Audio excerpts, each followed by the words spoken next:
want from me? Don't get mad when I answer, do a vote or not. I don't mess with none of them bastards, freaking Autobots. I don't care if you candy, this ass is black and Puerto Rock. Ain't no different puffy and ass, trying to bust a rock. All them politicians are frauds, it's just an awful lot. Coughing up the mouth, but they never do an awful lot. If it was up to me, I throw all them suckers off the docks. I don't give a damn if my opinion is unorthodox. My bad, I thought Autobots was the bad ones. They still shapeshifters. Yo, what you want from me?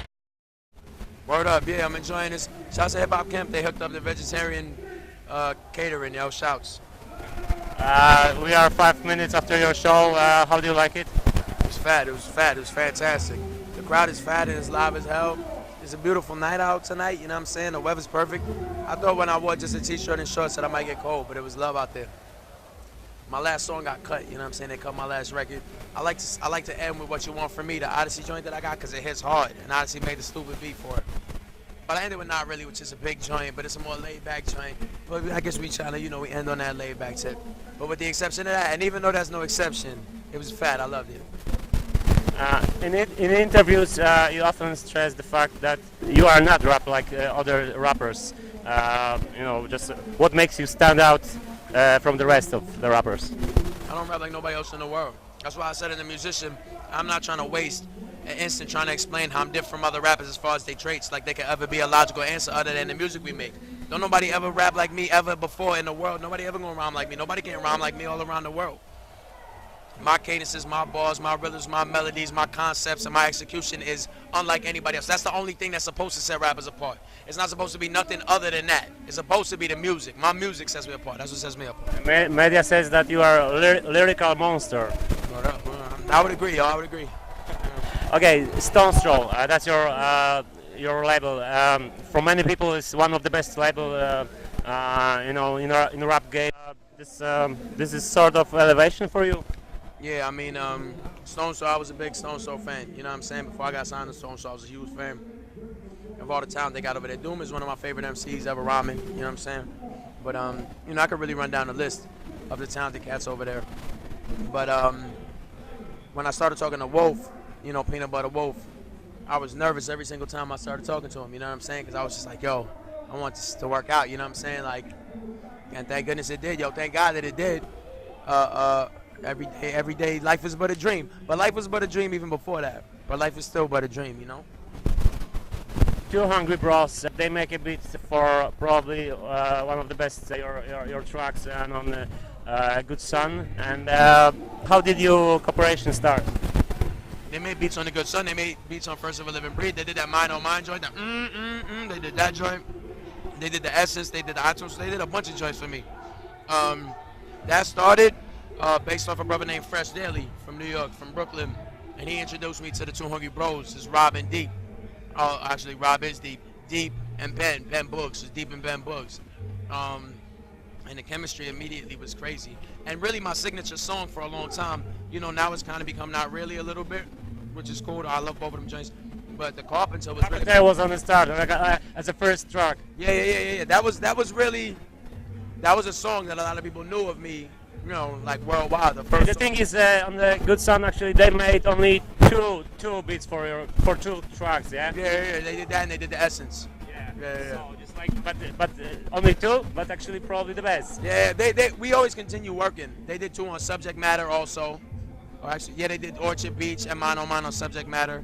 Mine on Mine, which is also First of a Living Breed. So we always, on every project you could expect, I'm actually doing a whole record with them because now I'm doing this producer series and it's going to be called Senile Chef. Watch for the Homeboy Sandman, Two Hungry Bros, whole record, Senile Chef. It's going to be entirely produced by them. Oh, yeah. If we're talking about new records, the thing is, every time when I want to buy your LP or EP on Amazon.com or something like that, they offer me buy LP of Brother Ali. You know, you get a tour together last year, and my question is, can we expect some collaboration? Absolutely. Look, Brother Ali shouted me out the other day and told me that he's got his verse ready for me from this joint that I sent him, which he hasn't. But Brother Ali's a very busy man, you know what I'm saying? But absolutely, the first of our hopefully many collaborations is allegedly already finished, so I'm hoping to have that soon. And I would love to work with the brother more. The brother is supremely talented. My favorite song of last year was his song "Need or Not" off his record off his record, you know, Dreaming in America, or Morning in America, Dreaming in Color. Song on there, Need or Not, that was my favorite song of 2012. I don't know if you heard it. The writing on that is some of the best writing you're ever going to hear in hip-hop music. Some of the best writing you're ever going to hear in literature is Brother Ali's writing on that joint, so shouts to that brother. Okay, you all the time on the tour, actually, in the States, and now you are in Europe. So do you see a huge difference? There is a difference, and I'll tell you what it is. People say, but this is not true, but people say that out here in Europe, people got more love for hip-hop. They got more love. It's not true. The truth is, people get to hear good hip-hop more out here. It's hard to show love for something if you don't even get to hear it.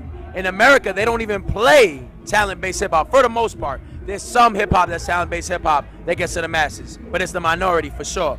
But people don't get to hear Homeboy Sandman, who's rocking right now, R.A. the Rugged Man, Odyssey, Blue. People don't get to hear us, so they don't get the right opportunity. Thanks, brother. They don't get the right opportunity to support us. Out here, people get to hear us. People know the songs even before we get here. I did a headlining tour of Europe. These cats know my songs, places I've never even been, places I've never heard of. You know what I'm saying? So that is one of the major differences I see. So that's why lots of artists try to be here so often. Yeah, that is why, you know, artists can make a really, really decent living over here. You know, I personally myself, I love coming over here, and I want to go all around the world. You know what I mean? I love coming to Europe. I've been able to go to so many places in Europe. You know, I want to go to South America. You know what I'm saying? I want to go to Asia. I want to go to Africa. I want to go everywhere. But I don't want to be an MC whose bread and butter is overseas. You know what I mean? I want to take over New York City. I want to take over the United States of America. You know what I'm saying? And I want to take over the whole world. But I don't want to be a dude that's, you know, running away. You know what I mean? I know in New York, it's tougher to come up being really ill and really standing for principles. It's tough to come up because cats don't want to give you shine that way. Because hip hop in America is all about convincing black people that it's cool to go to jail. That's all it's about. That's what hip hop is for. Go to jail, motherfucker. That's what hip hop is for. But it's harder to come up against that machine, but I could do it. My next question, Kool Herc, Fertile Crescent. How did you come up with such an idea? I can't remember what country I was in. I think it might have been Austria, where I was just seeing hip-hop influence everywhere, you know what I mean? I mean, you see hip-hop influence everywhere, you know? And Kool Herc is the originator, creator, founding father of hip-hop music. I didn't feel was getting proper recognition and proper notoriety and proper credit. You know, we recently just passed the 40th anniversary of hip-hop, you know what I'm saying? You know, I mean, you know, I think you know, we passed the 40th anniversary, but even though hip-hop has a lineage like all music, but and so it was cool. Kool Herc came out to Central Park in this summer stage. You know, Kool Herc was getting a lot of love and respect, which I thought was a beautiful thing. I was actually on tour the whole time, which is unfortunate. Not unfortunate, but so I didn't get to attend a lot of stuff myself. But I wanted to just have a record. You know, the Fertile Crescent is the part in Africa where a lot of people say mankind began, right? So it's just about origins, you know what I'm saying? And Kool Herc is about origins. And when I was over there seeing all these kids with their hats and they had their graffiti and they had everything, and I talked to some about Kool Herc and they didn't know who Kool Herc was, I said I want to do a record, you know, to honor Kool Herc. That's really what it was all about. Let me go back to the producers because I always forget to ask. Do you have your favorite producers? Shoot, man, I think I got like 50 favorite producers, you know. Earlier today I was writing to an Oh No beat that's fat. Oh No is crazy fat with beats. We've actually done 2 joints, only one that came out. He's fat as hell. You know, I just got to his bushel.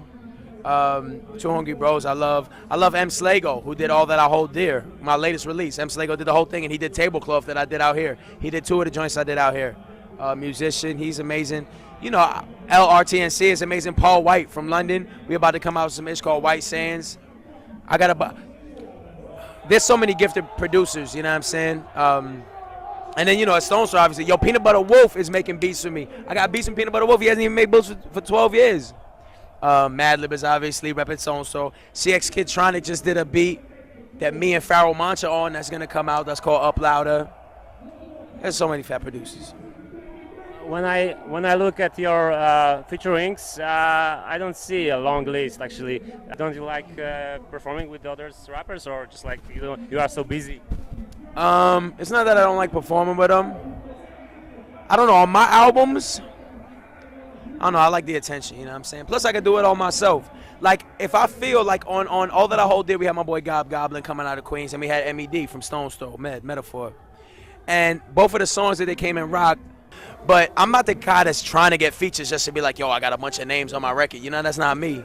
If something is specific to somebody, like, you know, talking about Brother Ali, it took me a while before I sent Brother Ali the right joint, even though we became friends on tour, you know, because I wanted to find the right joint for him to really cook, you know, even though he could cook whatever joint you put in front of him. But for me, it's a lot more about the music and the artistry, you know. Like, I'm not trying to collab with everybody and their mother just to say I did, you know. Yeah, but maybe you have some, I don't know, some artists who you want to make some collaboration.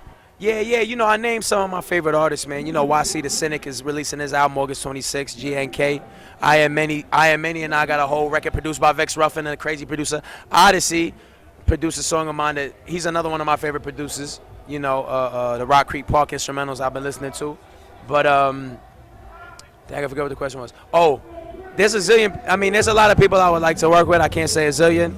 But, you know, I've mentioned YC, I've mentioned I Am Many, I mentioned Odyssey, I mentioned Blue, you know what I'm saying? I mentioned Black Thought from the Root School all the time. I would love to get some production from Q-Tip. Q-Tip is one of the greatest producers ever produced, you know what I'm saying, if you ask me. I would love to get some production from Questlove, you know what I'm saying? Yeah. Now we are in the Hip Hop Kemp festival. New whole lineup. You get a chance to check that? I didn't get a chance to check it. To keep it real, we got in this morning. We leaving tomorrow morning. I didn't get a chance to see everything. We got here like 10 minutes before I rocked. I know De La rocked on Friday. I love De La. Man. And you know who is the headliner tonight? Kendrick Lamar's rocking tonight, yeah. And then who was last night? Last night? Big Daddy Kane. Big Daddy Kane, you know what I'm saying? So yeah, you got a fat headliners at Hip Hop Kemp. Hip Hop Kemp is fat. Cass is holding it down now. All right, so my last question, when we can expect your next album? All That I Hold Dear came out week before last and is out right now. And the next joint, White Sands, is gonna come out late October, November. Depends on when Sosa can get the mixing done. But we keeping it going. After that, Seeing How Chef is coming out, Get Big is coming out. We getting busy.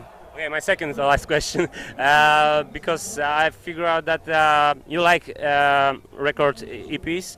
Like first is EP and after that is LP. Like this is like your system, or like, I don't know, just like accident. Well, it's not really accident. The truth is, I make music all the time, and I got so much music, and I just want to get it out. You know what I mean? Like, I get it out. You know, I talk to the label. I'm like, yo, let me put out a producer series of EPs. They're like, okay. You know, I got to get my records out. I just got to get them out. I put out an LP. I put out an EP. I put out an EPMD, whatever it was. You know what I'm saying? Mixtapes. I don't really put mixtapes out. I put out one mixtape in 2007. It was my only mixtape I put out. That's before people knew me, you know? Like this, on the picture cover is about Matrix. Oh, yeah. That's what it was. It was There Is No Spoon. Yeah. And actually, there was another cat that did a mixtape of me. DJ Hive did a mixtape called Orphans earlier this year, which was real fat. So there's some Homeboy Sandman mixtapes out there, but I like to make projects to put out. Okay. Thank you for the interview.